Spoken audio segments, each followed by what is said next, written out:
আমাদের কাছে গুরুত্বপূর্ণ কয়েকটি কোশ্চেন সমূহের মধ্যে গুরুত্বপূর্ণ একটি কোশ্চেন নিয়ে আলোচনা করতে চাই, সেটা হচ্ছে আকিকার গোশত বন্টন করা যাবে কিনা।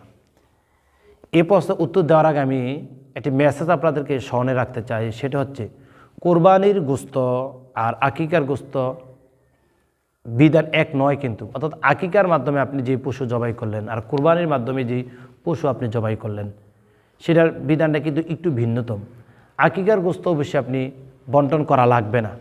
আকিকার গোশতগুলো আপনি নিজে ভক্ষণ করবেন, আপনার প্রতিবেশীদেরকে দেবেন, আপনার অধিক কাছের মানুষদেরকে দেবেন।